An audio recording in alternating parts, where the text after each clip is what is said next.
जिलाध्यक्ष श्री पुष्पराज सिंह जी, प्रदेश मंत्री श्री संजय राय जी, प्रदेश सरकार में मेरे सहयोगी मंत्रीगण श्री अनिल राजभर जी, सुपेंद्र तिवारी जी, श्री गिरीश यादव जी, माननीय सांसद श्री बीपी सरोज जी, विधान परिषद के सदस्य श्री विद्यासागर सोनकर जी, माननीय विधायकगण श्री रमेश चंद्र मिश्र जी, डॉक्टर हरेंद्र प्रसाद सिंह जी, दिनेश चौधरी जी, भारतीय जनता पार्टी के मल्हनी विधानसभा क्षेत्र से अंतर्गत आने वाले सभी हमारे मंडल अध्यक्षगण श्री नरेंद्र विश्वकर्मा जी, जतिंद्र मिश्र जी, शैलेश सिंह जी, भूपेश कुमार सिंह जी, अजय मिश्र जी, भारतीय जनता पार्टी के जिला, मंडल और क्षेत्र के सभी पदाधिकारीगण, सेक्टर के प्रभारी, बूथ के सभी अध्यक्षगण और उपस्थित सभी कार्यकर्ता भाइयों बहनों,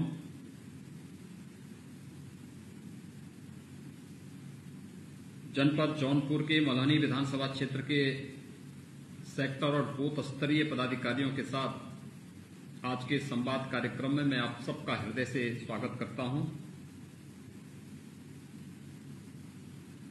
मुझे 26 सितंबर को आपके बीच में आने का अवसर प्राप्त हुआ था और आज इस वर्चुअल संवाद के माध्यम से आपके साथ एक बार फिर से मुझे संवाद बनाने का अवसर प्राप्त हो रहा है। मैं इसके लिए प्रदेश अध्यक्ष जी को, प्रदेश संगठन महामंत्री जी को, क्षेत्रीय अध्यक्ष जी को, जिला अध्यक्ष जी को हृदय से धन्यवाद देता हूं। वैश्विक महामारी कोरोना ने हम सबको एक नई जीवन दृष्टि दी है। खासतौर पर वर्तमान परिस्थिति में कैसे हम अपनी दिनचर्या में टेक्नोलॉजी का उपयोग करते हुए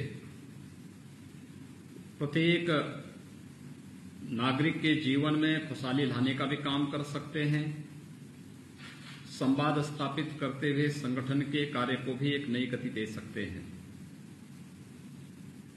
और ये कार्य बड़ी मजबूती के साथ आगे बढ़ सकता है। और आप सभी कार्यकर्ताओं ने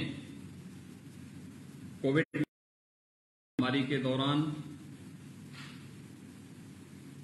अपने अपने क्षेत्र में, अपने अपने मंडल में, जनपद में और प्रदेश में बेहतरीन कार्य करके दिखाया है। सेवा ही संगठन, ये भारतीय जनता पार्टी का जो एक नारा कोविड-19 के दौरान देखने को मिला, वो प्रदेश में आने वाले सभी जितने भी प्रदेश के अंदर प्रवासी कामगार थे या फिर लॉकडाउन के दौरान भी कार्यकर्ताओं ने इसको महसूस किया है। इसकी सर्वत्र सराहना हुई है, लेकिन कोविड-19 का खतरा भी समाप्त नहीं हुआ है।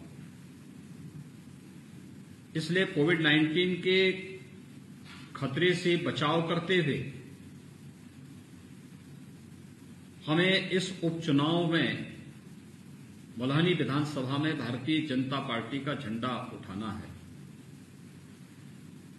और भारतीय जनता पार्टी को विजयश्री दिलवानी है। ये दायित्व भारतीय जनता पार्टी के मल्हनी विधानसभा क्षेत्र के सभी कार्यकर्ताओं के ऊपर है और इसीलिए आज इस वर्चुअल संवाद से मैं आपके पास जुड़ करके एक बार फिर से आह्वान करने के लिए आपके बीच में आया हूं।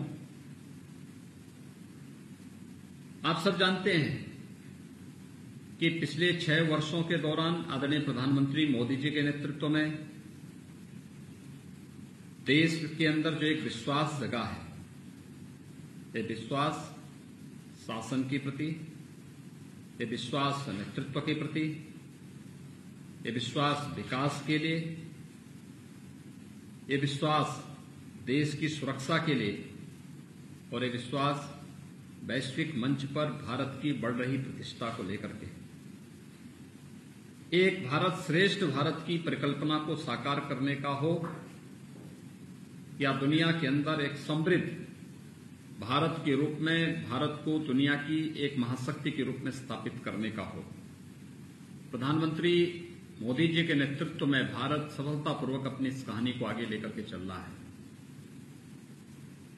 तो विगत 3.5 वर्षों से प्रदेश के अंदर आप सभी कार्यकर्ता भाइयों बहनों की मदद से वही कार्यक्रम प्रदेश के अंदर लागू करने के प्रयास हुए जो आदरणीय प्रधानमंत्री जी के नेतृत्व में पूरे देश के अंदर लागू हुए हैं। और स्वाभाविक रूप से आज के इस अवसर पर इसलिए हमारी जिम्मेदारी बनती है कि कोविड-19 से बचाव करते हुए हमें लोकतंत्र के इस पर्व को भी अधिकाधिक उत्साहपूर्ण बनाना है। सोशल डिस्टेंसिंग का हम पालन करेंगे, मास्क अनिवार्य रूप से लगाएंगे, किसी को छूने पर पानी और साबुन से हाथ धोने या सैनिटाइजर से हाथ साफ करने की कार्रवाई करेंगे,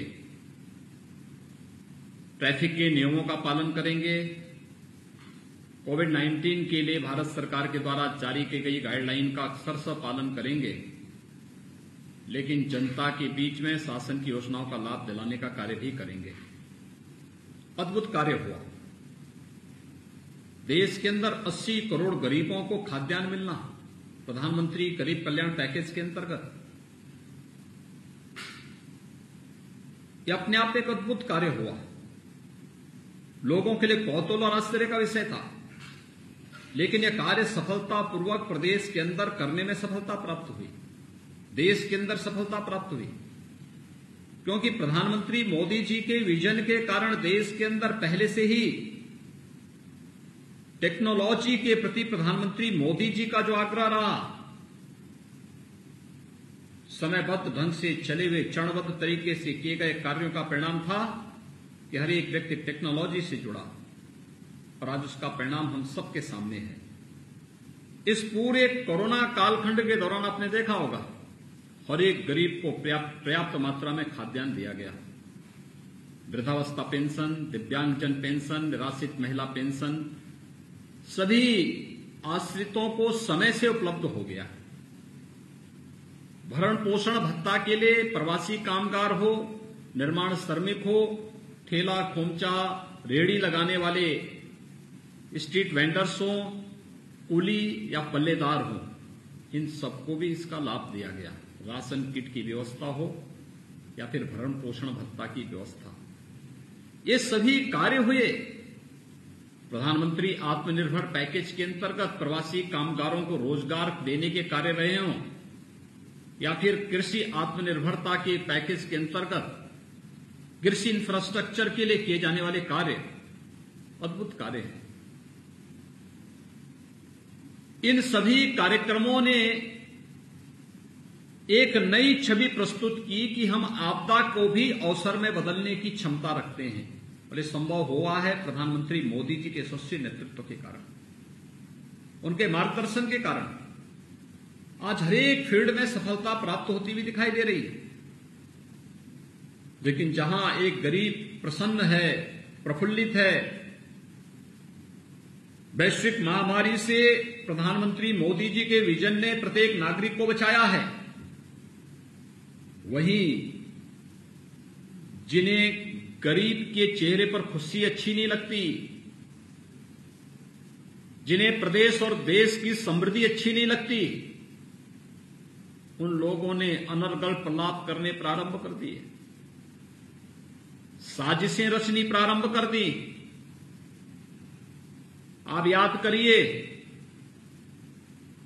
जब हम प्रवासी कामगार और श्रमिकों को भारत सरकार की मदद से सुरक्षित उनके घरों तक पहुंचा रहे थे, तब कुछ राजनीतिक दलों के लोग ऐसे भी थे जो षड्यंत्र करने में लगे थे। उस समय का षड्यंत्र भी सोचिए किस प्रकार के षड्यंत्र थे। बस के नंबर के स्थान पर स्कूटर के नंबर दिए जा रहे थे, फर्जी नंबर दिए जा रहे थे, कबाड़ा ट्रकों के नंबर दे करके जीवन के साथ खिलवाड़ करने की कुत्सित चेष्टाएं हो रही थी। और वही षड्यंत्र अभी भी बंद नहीं हुए, ये लगातार चल रहे हैं। ये सोच वही सोच है जो वंशवादी सोच, ये वही सोच है वंशवादी सोच, भ्रष्टाचार को अपना एकाधिकार समझने वाली सोच, लोकतंत्र के गला को घोंटने वाली सोच और भाई भतीजे के नाम पर, बात के नाम पर पूरी सामाजिक ताने बाने को छिन्न भिन्न करने वाली सोच। और उस सोच के पोषक लोग आज जातीय दंगा कराना चाहते हैं। इस सोच के लोग जब प्रदेश के अंदर माफिया और अपराधियों के खिलाफ कार्रवाई होती है तो सबसे ज्यादा परेशानी इन्हीं लोगों को होती है। अब इसकी खुन्नस कैसे निकालें? इसके लिए इनके द्वारा षड्यंत्र रचे जा रहे हैं, अलग अलग प्रकार से षड्यंत्र रचे जा रहे हैं। और मैं आप सबका आह्वान करूंगा कि हमें इस प्रकार के षड्यंत्रों से घबराना नहीं चाहिए। एक षड्यंत्र इनके वास्तविक चेहरों को प्रदर्शित कर देता है। गरीब के लिए, किसान के लिए, मजदूर के लिए, नौजवान के लिए, महिलाओं के बारे में इनके मन की क्या सोच है, इनके षड्यंत्र स्वतः स्फूर्त भाव के साथ इनके चेहरों को बेनकाब करके रख देता है। लेकिन हमें इनके षड्यंत्रों से घबराना भी नहीं है और न ही हमें इसमें किसी भी प्रकार से पीछे हटने की आवश्यकता है। हमारा कार्य न जाति के आधार पर, न क्षेत्र के आधार पर, न भाषा के आधार पर, न मत और मजहब के आधार पर, हमारा काम तो शासन की योजना सबका साथ, सबके विकास के आधार पर समाज के अंतिम पायदान पर बैठे हुए व्यक्ति को बिना भेदभाव के शासन की योजनाओं का लाभ पहुंचाना हमारा कार्य है। और इसको ही हम अपने जीवन का लक्ष्य मान करके चल रहे हैं। और भारतीय जनता पार्टी का एक एक कार्यकर्ता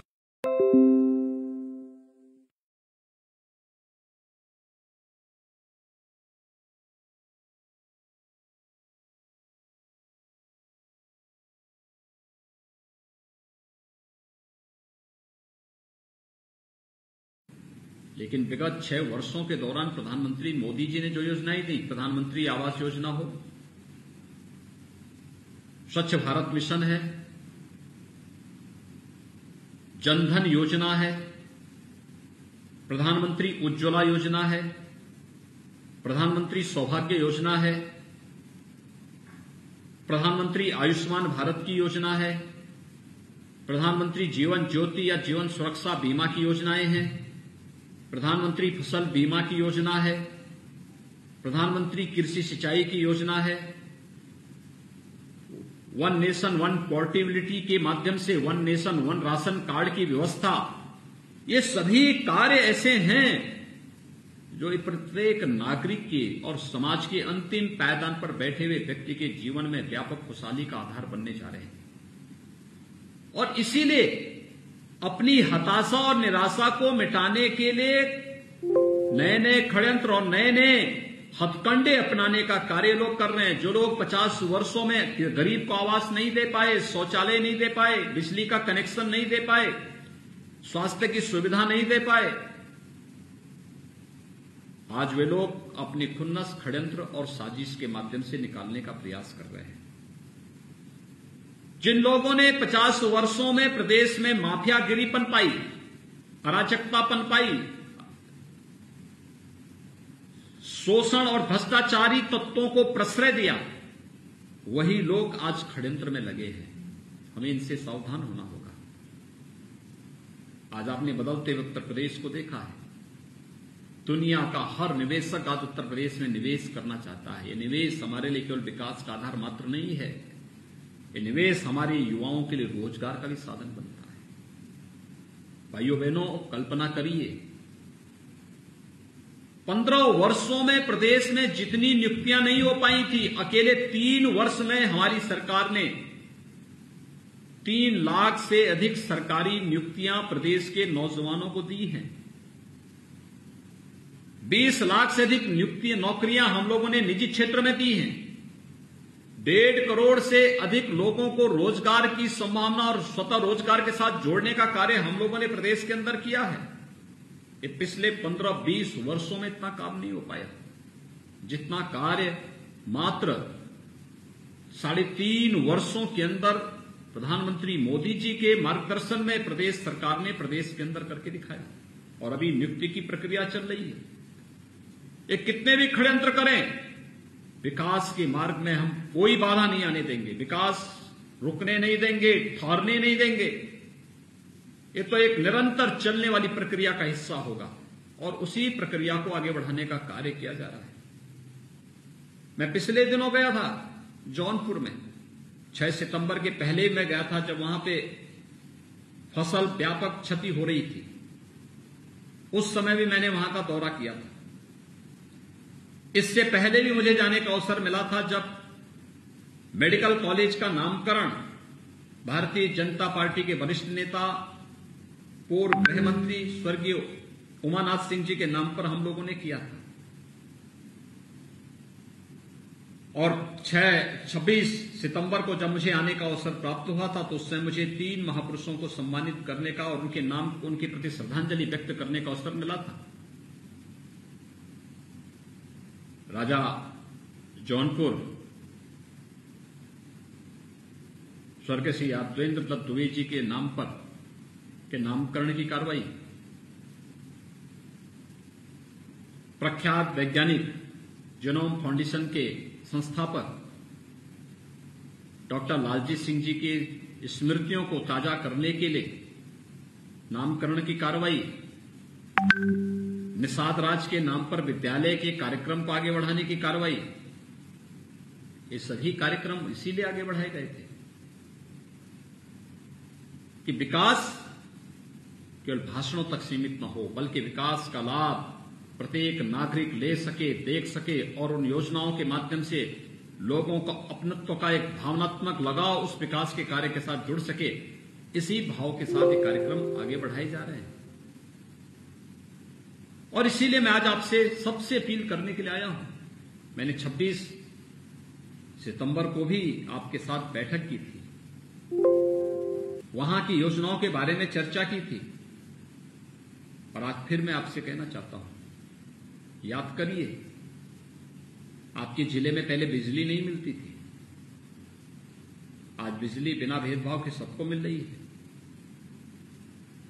याद करिए, पहले कानून व्यवस्था की स्थिति कितनी बदहाल थी,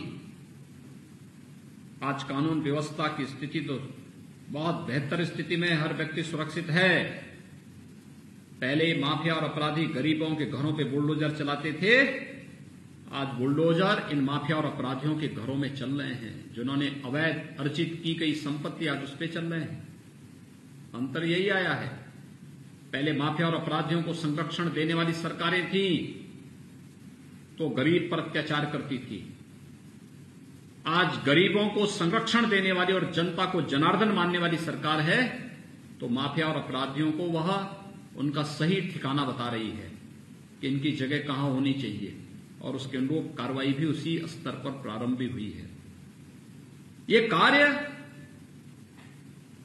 जनता के सम्मान को आगे बढ़ाने के लिए, जनता के प्रति अपने उत्तरदायित्वों का निर्वहन करने के लिए, भारतीय जनता पार्टी के विकास के विजन को गरीब तक पहुंचाने के लिए, अंतिम पायदान पर बैठे हुए व्यक्ति तक पहुंचाने के लिए यह अभियान है। और यह अभियान जौनपुर के लिए इसलिए भी महत्वपूर्ण है कि जौनपुर अंत्योदय के प्रणेता पंडित दीनदयाल उपाध्याय जी की कर्मभूमि रही है। पंडित दीनदयाल उपाध्याय जी की कर्मभूमि होने के नाते मैं पूछना चाहता हूं आप सभी से, और ये प्रश्न आप जनता जनार्दन के सामने भी कर सकते हैं, कि अगर हमने योजनाओं का लाभ समाज के अंतिम पायदान पर बैठे हुए व्यक्ति तक पहुंचाने के लिए, समाज के प्रत्येक तबके को देने के लिए जब कोई भेदभाव नहीं किया, न आवास देने में, न विद्युत के कनेक्शन देने में, न शौचालय देने में, न रसोई गैस का कनेक्शन देने में, न आयुष्मान भारत का लाभ देने में, किसान सम्मान निधि के लाभ देने में जब कोई भेदभाव नहीं, किसी योजना में कोई भेदभाव नहीं, तो फिर भारतीय जनता पार्टी के साथ तो प्रत्येक नागरिक को जुड़ना चाहिए। हर एक व्यक्ति का स्वतःस्फूर्त भाव लगा भारतीय जनता पार्टी के साथ जुड़ता है। क्या कारण है कि सबके बावजूद भी जातीयता के नाम पर लोग समाज को विभाजित करने में सफल हो जाते हैं? इसकी तह में हमें जाना पड़ेगा। ये विभाजन विकास को कमजोर करता है, और जब भी विकास कमजोर होता है, याद रखना, इसकी कीमत समाज को चुकानी पड़ती है, हर एक तबके को चुकानी पड़ती है। डेवलपमेंट जब भी थमेगा, पलायन होगा। डेवलपमेंट जब भी रुकेगा, गरीब से लेकर के समाज के हर एक तबके पर इसका व्यापक प्रभाव पड़ता है। और इसलिए मैं आप सबका आह्वान करने के लिए आया हूं कि उपचुनाव को मात्र एक उपचुनाव की औपचारिकता न बनाएं। उपचुनाव का मतलब विकास की एक नई धारा को फिर से प्रारंभ करने का है। मल्हानी विधानसभा क्षेत्र इसी दृष्टि से किसी भावनाओं में बहने की आवश्यकता नहीं, उसे परिणाम में बदलने के लिए किए जाने वाले प्रयास को आगे बढ़ाने का कार्य है। और मैं आप सबका आह्वान करूंगा कि हम सभी लोग इसके साथ जुड़े हैं। मैंने पिछली बार भी कहा था, 554 बूथ हैं आपके मल्हानी विधानसभा क्षेत्र में, जिसमें से 182 बूथ नए बढ़े हैं।